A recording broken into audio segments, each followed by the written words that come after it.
Welcome back, everybody, to Friar Talk. Today, we're going to be previewing the Dodgers-Padres series and really just asking any questions that you guys have. Obviously, massive news has dropped since our last live stream about Larry Rothschild being fired, and now Ben Fritz is going to be the interim pitching coach. So a lot of information there. But we can start out with this series. Chase, I can go to you first, man. What are your thoughts on this series? On the Padres side, how do you feel about them coming into it?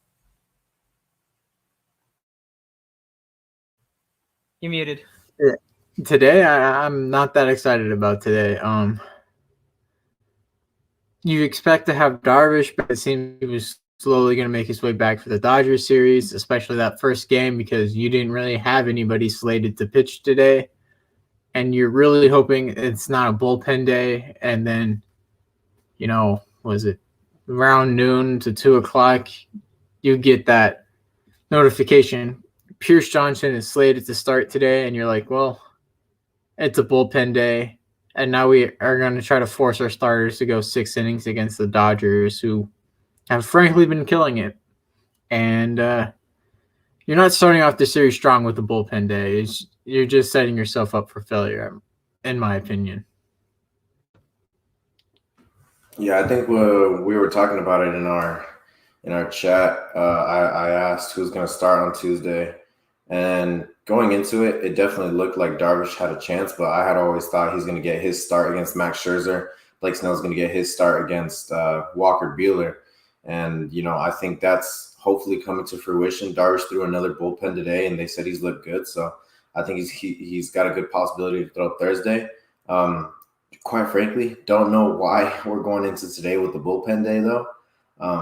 I can't really name many options, but another bullpen day, especially when bullpen days haven't been working, that's asking for disaster. But all we can do is hope that, the guys that pitch today are a lot better than the guys that pitched on Sunday. That's all we can do. And it seems like Camarena will probably go today. Johnson's starting the game. I don't really know who else there is, but hopefully we can come out of this with a W, because if we can come out with a W today, I like our odds for the rest of the series.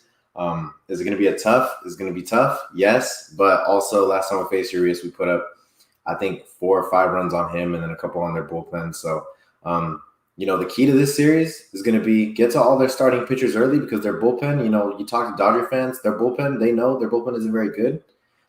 So get to the starters early, get them out early, get to their bullpen, put up a lot of runs, and that's going to be your winning formula, because you can't really rely, especially on a bullpen day.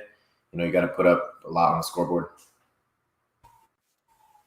Yeah, last outing that the Padres had against Urias, they put up 5 in the first inning, I want to say.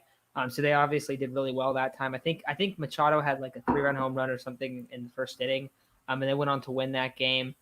Those were definitely better times in the Padres season. However, the bullpen days, like Isaac was talking about, they just haven't been working. Now, initially this year, I think we would like them every once in a while when it was like, all right, give everyone a break. But once you realize that the starters were not going very long, very few quality starts from the starting pitchers, you kind of realize that the bullpen was being more taxed. And since that's been the case, really, it feels like it's starting to slow down a little bit. I think it's expected, but I mean, when you have a bullpen day, it hasn't worked lately, and I don't think it's going to work again. Like you said, though, they have a chance against Julio Urias. However, apparently Brian in the chat just said that in his last 7 games, he has a 2.01 ERA. So he's been balling lately. The last time when the Padres did hit him, I felt like they matched up pretty solid against Julio Urias. Like, out of those starting pitchers, I think Walker Buehler is a lot tougher for the Padres to hit. Dustin May, obviously he's not available right now. And even Kershaw at times has, really been like a better pitcher, I think, in a matchup against the Padres. But with the bullpen day, I mean, I'm a little bit skeptical for the Padres side. I do think that if we see Blake Snell come out and have a really good start on Wednesday, and then potentially Darvish has a return and he's doing all right on Thursday, I think those are 2 games that are winnable. But today is definitely the tough one, I feel like. Let's see, what else do we got in here? Chase, you're muted again. Yeah, I keep forgetting that. I'll pick you up to see if Gore started recently. Do you guys like it? Not the biggest fan of sitting Grish and Cronenworth starting the series. I can see why you do it, but I'm okay with Tatis in center. I'm okay with Famine left and Myers in right. I just don't think you put. I think you don't start Kim today. I think you start Adam Frazier, even though he's been struggling. He's been hitting pretty bad since he's joined the Padres. I think you put in today. I know it's a lefty versus lefty matchup, but if you really wanted to put your best lineup in, you probably put Cronenworth at short. You put Frazier. No, you put Cronenworth at first. You put Frazier at second, and you put Kim at short.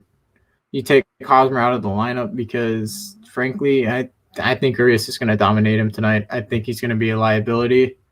Not to say that he hasn't been hitting well. He's been hitting, but I don't agree with Hosmer starting at first, and just don't think they really put out a great lineup tonight. So last time against Urias, I believe it was Cronenworth at first. It was Kim at second, Tatis at short, Manny at third, Grisham in center, Myers in right, and then Pham left. And that was, of course, before the trade deadline. You guys probably know from my comments, I don't want to start Frazier against, I guess, anyone right now. It's just a matter of like he can easily get out of his slump, but you gotta keep him down in the lineup until he's able to get out of that funk. And do I think he'll get out of that funk? Yes, but I think Kim and Frazier right now, they both provide us an equal chance to win, at least right now, just based off Frazier's results since he's come to the Padres. Other than that, though, I can see why you say Hosmer shouldn't be in the lineup. I think you can't really sit Hosmer right now just because of how hot he is. He does not do good against lefties though, so I completely get that. But other than that, this lineup is, I don't hate it. Pham's leading off, Tatis is second. If anything, I would just reverse Machado and Cronenworth, have Cronenworth bat 3 and Machado bat cleanup. But I think this lineup's constructed to put up a bunch of runs today, hopefully. Yeah, no Frazier I think makes sense when you look at how he's been struggling. I am a fan of hitting Nola fifth, though he's also, it kind of feels like the last couple of weeks he's been slumping a little bit. I don't think anything to like move him in the lineup, like not enough yet. But I actually like the lineup a decent amount. I don't love it.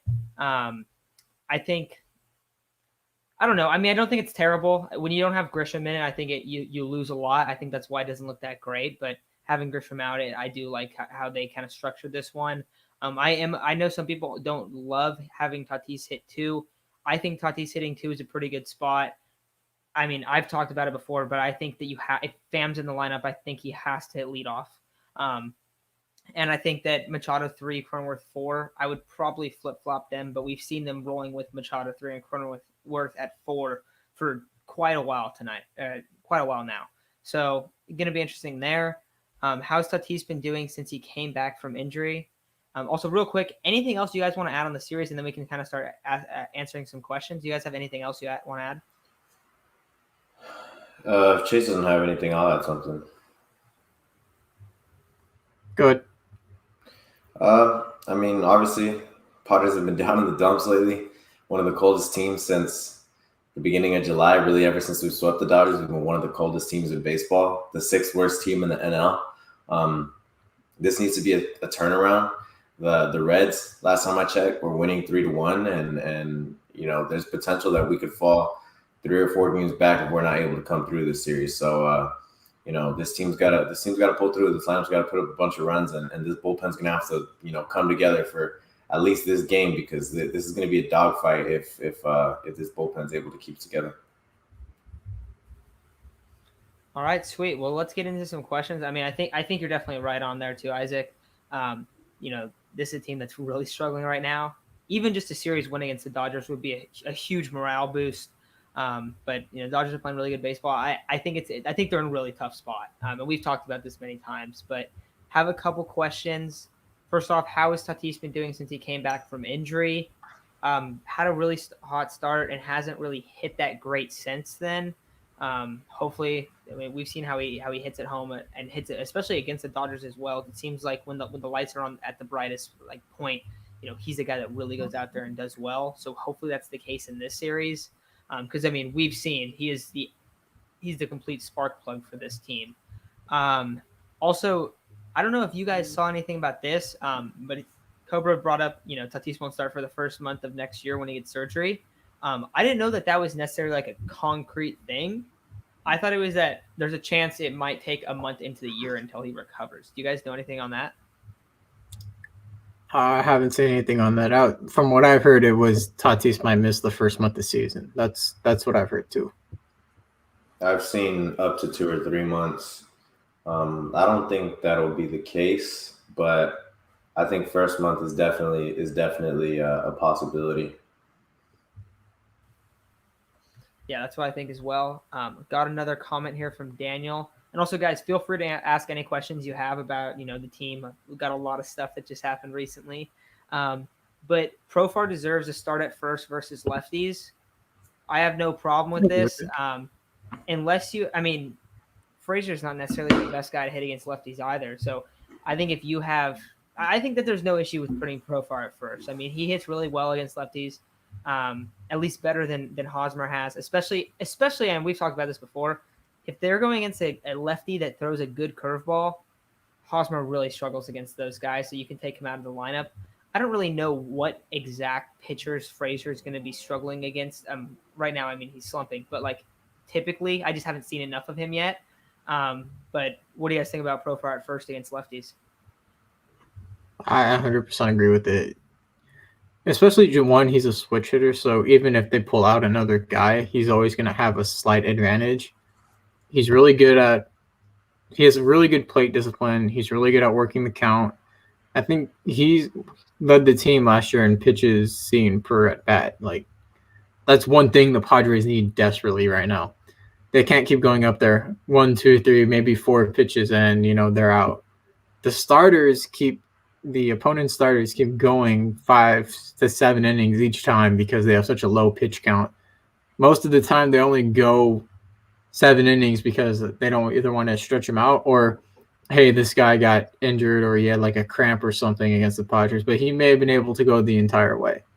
And we really need someone that works the count like Profar in the lineup right now. Yeah, I just saw a comment saying Hosmer struggles with the righty slider down and in. That is his strikeout pitch. I think all three of us, we know that when it's an 0-2, 1-2 count and they get that pitch, it's a guaranteed Hosmer strikeout because he swings at it almost every time. I'm not opposed to having Hosmer in the lineup tonight, though. Obviously, I think Profar needs to get some more playing time. Needs to get some more at-bats because he is really good at the plate. He has a really good plate approach. So he's definitely got to get some more at bats somehow, some way. But I don't know. It's tough to sit Hosmer. As much as I don't like Hosmer right now, he's been good. So it's tough. Yeah, I'm not really I don't necessarily love Profar in the lineup, but I think with the way that they've been struggling, like Chase mentioned, you go down on 4 pitches. We've seen, I don't know how many games. It feels like it's been 30 games in a row where the Padres have come out of the first inning and the dude hasn't thrown more than 12 pitches. They just go down 1, 2, 3. It feels like all the time in the first inning.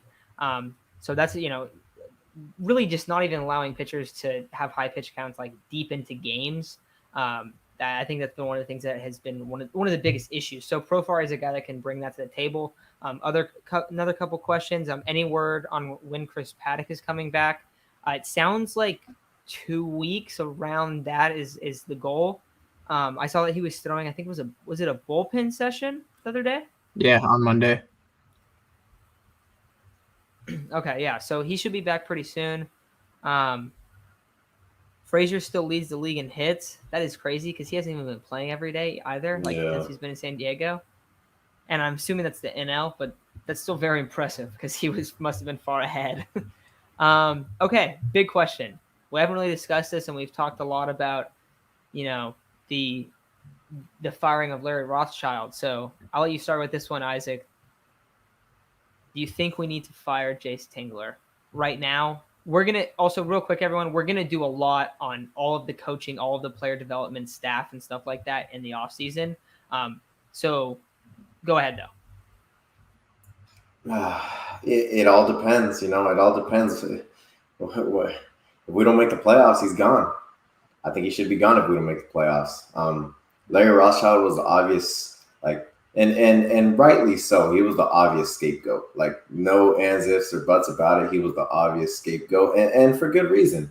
Lots of injuries on this team, lots of underperforming pitchers, and that's been the main reason why we're not vying for an NL West title right now. Where instead we're vying for a wild card spot, the second wild card spot, and that shouldn't be the case. Tingler doesn't really have the fire, doesn't really have. I think personally, and I know Chase thinks different. Personally, I like guys that have either managed or played in the situations that players need to play in. I think those guys are the ones that handle it the best, and I think that's what a Hall of Fame manager is made of. Guys that have been in that kind of situation or have been able to persevere through it. Jace Tingler clearly, to me, does not look like the kind of guy that has battled adversity very well. It looks like the clubhouse is kind of lost right now, whether it be with Jace Tingler or frustration with AJ Peller for not acquiring pitching at the deadline. But you saw Mark Melance's comments, and he was he seemed a little angry that the Padres didn't acquire any starting pitching because this is the most taxed bullpen in the league, and now they got to come out there 2 days after throwing a bullpen game. They got to do it again. So, Tingler, I think personally he could stick around another year even if we don't make the playoffs, but he's on the hot seat.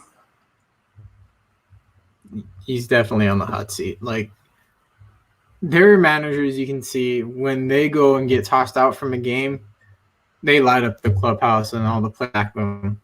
When Tingler gets tossed from a game, it seems like the slowest thing in existence to happen. Tingler just goes out there. Yeah. And he literally just talks quietly. He doesn't show any emotion. He doesn't really get super excited when someone does something great in the clubhouse. It's the players that do that. It's either Tatis or Machado that gets the whole clubhouse going. And I feel like Tingler just kind of sits back and watches too much of the game happen. He also makes too many incorrect calls with either the bullpen, leaving a guy in there too late, leaving a guy in there too soon, leaving guys out to dry because you don't have another position in the bullpen to bring in. We saw that with Ryan Weathers in his last outing. He could have pulled him out, but he sort of left him out there to dry. Same thing with Miggy Diaz, like Isaac was saying in another episode. And then you're saying, I believe the guys that we have now are the best chance at winning, but they're so fatigued in the bullpen that you can't call up a guy, or even the guys you have called up. Reese Neer's a starter. Let him go 5-6 innings. Don't throw him for 2 innings at a time and be like, wow, we don't have another starter. Reese Neer, when you send him down, he goes 7 innings. Why don't you use him more as a starter than as a bullpen piece? Because you need a starter. Your bullpen has pitched so many innings and are tired, and you continue to throw bullpen days. At what point does that need to change? And at what point does Tingler change it? Or at one point does the team change from Tingler? So I have a few comments. Yeah, I mean, I definitely am very concerned with Tingler. Also, I wasn't necessarily pro firing Larry Rothschild the day that they did, but when they did it, it wasn't like I was upset. I was happy. I thought it was a step in the right direction. That's kind of where I'm at with Tingler right now as well. If they were we're done with him, we're moving on, which they aren't going to do. I think it is super unlikely that he's not the manager going into next season. But it's not like if he did get fired, I'd be like, oh, wow, this is a big loss. They made a big mistake. I wouldn't feel like that. He's a young manager. He doesn't have much experience, which is why we talked about Ron Washington as a potential guy before. With that experience, but I think that plays a lot in some of these decisions he makes. Chase, you were talking about how he just has some decisions that he'll make, and you're like, why are you doing that? The one to me the other day that happened was against Arizona when Blake Snell started, and they were down 1-0, and Snell was on bat with a guy on third and 1 out, and he got out. They ended up not scoring, and then the next half inning, was Snell's last inning, and he gave up a home run. They went down 2-0. Myers hit it, a 2-run shot, and then they ended up losing when Stammen blew the game, I think it was. That game, like that decision to not bring in a pinch hitter for Snell just to get 3 more potential outs when he was at like 86 pitches or 88 pitches or something, I didn't understand, because what we've seen for most of the year is, oh, we're going to pull guys like in the middle of the inning and like not let guys come out for this next inning. And then they do that like now. There's just never like rhyme or reason with the moves. It's not like, oh, Tingler likes doing this because of this. It's like, no, Tingler does that sometimes, he does this other times, and it's really just like all over the place. And I don't like, that's the part that gets frustrated with me, is it doesn't seem like there's any like true logic behind some of these moves. So I don't necessarily hate Jace Tingler. I don't think Jace Tingler, like firing him is like, that's the biggest problem that this team has. I think they have some, I think everyone's kind of realized they have some serious issues developing pitchers, and they need to improve that way. I also see this comment from Daniel, and I want to flash this up here. I think this is a huge deal. The Giants have 17 coaches and multiple hitting/pitching coaches for different players. We only have 10, and they only have 1 pitching/hitting coach. They have like, I think it was like a list of this, and most teams had like 8 or like, no, it was 6 or more hitting coaches, and the Padres had 1 guy. I don't know how that happens, but it does seem like these coaches, whoever's there, like in a lot of these cases, to develop players, not necessarily on the hitting side, I think more on the pitching side. Like there's been nothing to make us believe that they are doing their job at a good rate. Because you've seen pretty much everyone that comes to the Padres system has struggled. So I think that's a bigger issue. But like I said, Jace Tingler, it's kind of up in the air with me. I don't think he's going to get fired, though. What do you guys think about this comment, though? Like, what do you think about this issue with the hitting and pitching coaches? I definitely think you need more than one of each. It's been like a cycle for Padres hitting coaches. One gets hired, the Padres suck, he gets fired. A new guy comes in, he gets fired the next season. A new guy comes in, he gets fired the next season. Like, we've had a never-ending cycle, and it's always been one guy. There's never been, oh my God, we've had these many hitting coaches. I think you do need at least 3, because then you get 3 different perspectives, and one guy might take to one guy more than the other. And same thing with the pitching coach. Like, it worked with one pitching coach when it was Darren Balsley. Just because Darren Balsley was that good of a pitching coach, he didn't really need an assistant other than probably Ben Fritz in the bullpen.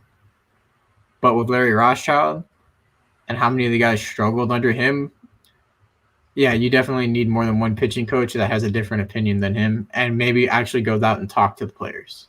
In that case, if you want Larry for his veteran leadership and his veteran approach to the pitching practice, whatever you want to call it, then you need to bring in more guys that are more in touch with their pitchers and actually go out and talk to them and can figure out other things than Larry just sitting on the rails watching the guys absolutely just self-implode on the mound. Yeah, and I mean, don't get me wrong, I like Tingler. He's a great guy. Like, he seems genuine, he seems cool, but at the same time, that doesn't bring up that doesn't get the most out of your talent. That doesn't win you baseball games. I think what bugs me most about the hire is that in 2020, the whole 20s, whatever it is, this Padres team is supposed to contend for a World Series. They have all the talent in the world: Manny Machado, Fernando Tatis, a couple of veterans that are really good, especially on the pitching staff. And you hired an experimental manager. You didn't hire a sure thing. This team was supposed to be a sure thing, but instead you decided to hire some experimental manager who, of course, like, he seems like he knows the game. But I personally Chase has brought up Ron Washington before. I see so many people bring up Bruce Bochy. Would I love that? Of course I would. I would love that. That's the guy that most recently took us to the World Series. But I don't know who else would replace Jace Tingler. But he needs to figure it out. He needs to, this is his first time really battling adversity, because last year we were damn good pretty much all season, except for this little stint that we lost to the Diamondbacks. That was the only really stint that I can remember that we weren't very good. So this is really his first time where he's got to go out there and try and figure things out to get this ball club going again. And so far he hasn't been able to do it. And if he wants to continue being a manager in this league, he's got to figure out how to get his guys to start doing that. Yeah, I agree with that. I think this comment by Kev versus the world. Tinglers took us to the playoffs for the first time in how many years? Loy's not getting fired. He'll be on the hot seat next year if we don't make the playoffs this year. I think that's pretty accurate with what I would expect to happen as well. Would you guys be completely shocked if he got fired? Because I would be completely floored, especially when you hear that like he went out of his way to fire Larry. Like it seems like he's in a lot more control than I think that we even initially realized. So that's where I'm at on that. It'd be a shock.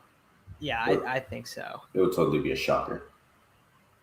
I wouldn't say I would be expecting it, but I would understand why it would need to be done. Yeah, exactly. Yeah, no, that's kind of where I would be at too. We should be having more specified roles in pitching and hitting coaches. I agree. Definitely. We have a general hitting coach. There we go. They all suck. I'll never forget Mark McGwire. And like why was McGwire so bad? Just like how come? Barry Bonds was even awful. It's like these former players that hit missiles just can't coach. They're like, well, how do you do it? I think those two have something in common about their approach to hitting. So I'm just not going to say it though. Oh yeah, Eric. Mark McGwire was a Padres hitting coach a few years back. Yep. Last year we had the DH. That's going to be a huge deal, and we'll talk about it in the off season.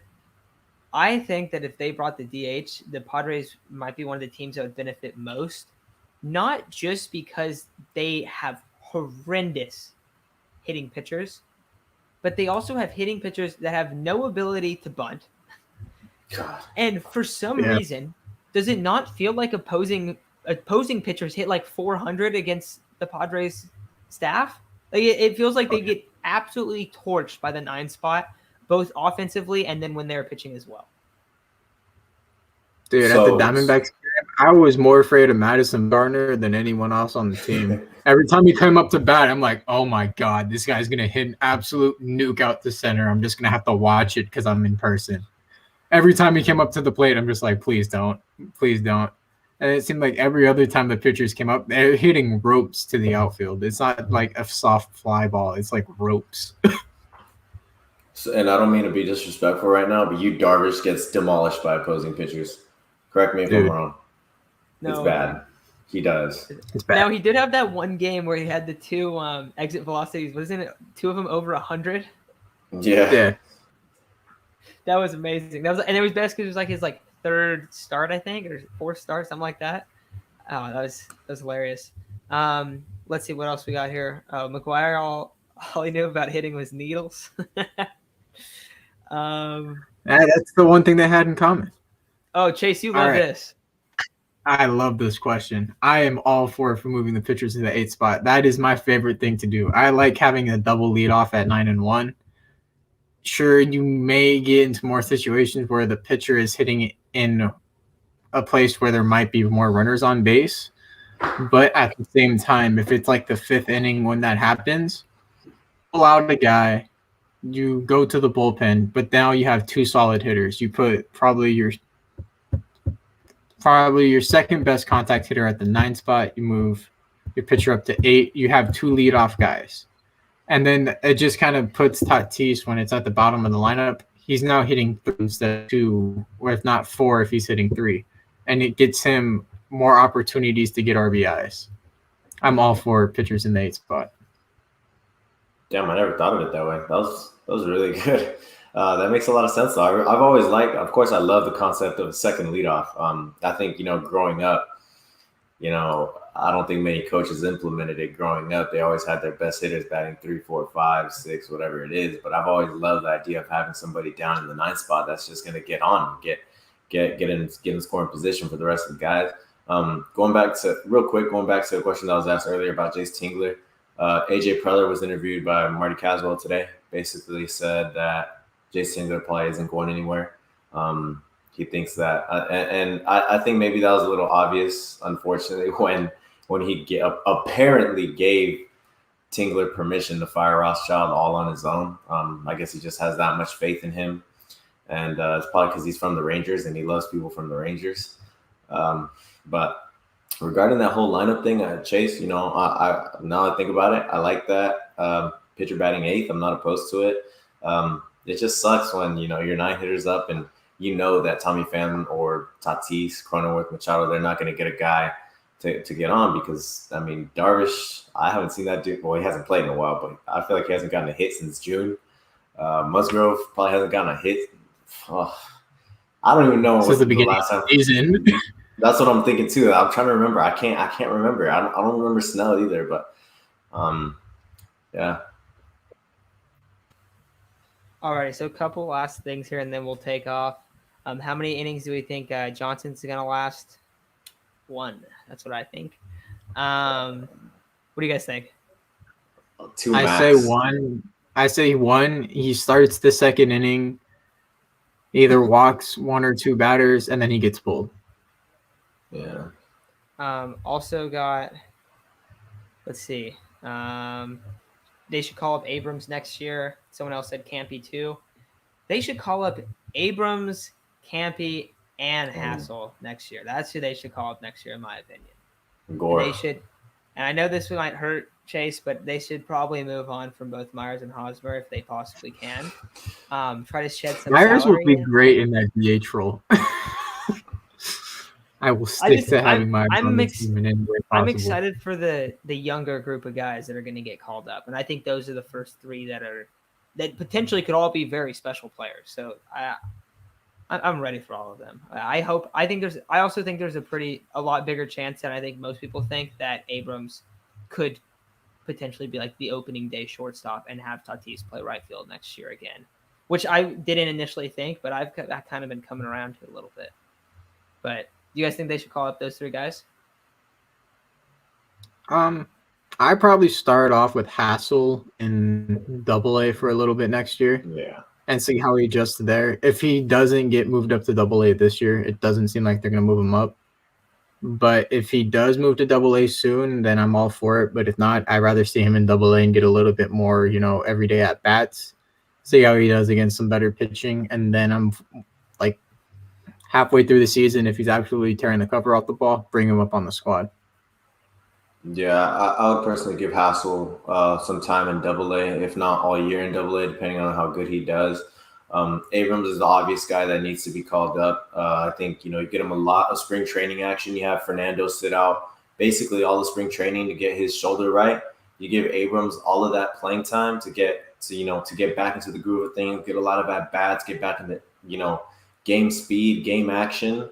You have him start down in Double-A again for maybe a little bit, while you have Cronenworth and Frazier and Kim holding down the middle infield, and Grisham, Pham. I don't know if Pham's gonna be back next year. Actually, I don't remember. We have Grisham and some other outfielders, back out there, and then I think that's a good recipe. Campy should absolutely get called up, but Abrams and Campusano, obviously, yeah, exactly. That's why the DH is gonna be so great next year. And I think get Gore a lot of spring training action and some games down in Double-A. Speaking of Gore, according to the minor league MILB website, he is supposed to start in 2 days against another Rookie A affiliate team. So hopefully, he gets stretched out. I hope to see 6 innings from him. Really no hits, no walks, and a ton of strikeouts because, you're facing lower end talent. You should, where he should be in his process, he should be absolutely eating those guys up like there's no tomorrow. So hopefully it's a really good start, and I think that's a stepping stone in the right direction for him to get called up in September. Yeah. All right, guys. I think the game's about to start right now, so we will talk to you all very soon. Tomorrow we're going to be talking about Doug Eddings and robo-umps, which is actually going to be a pretty hype episode.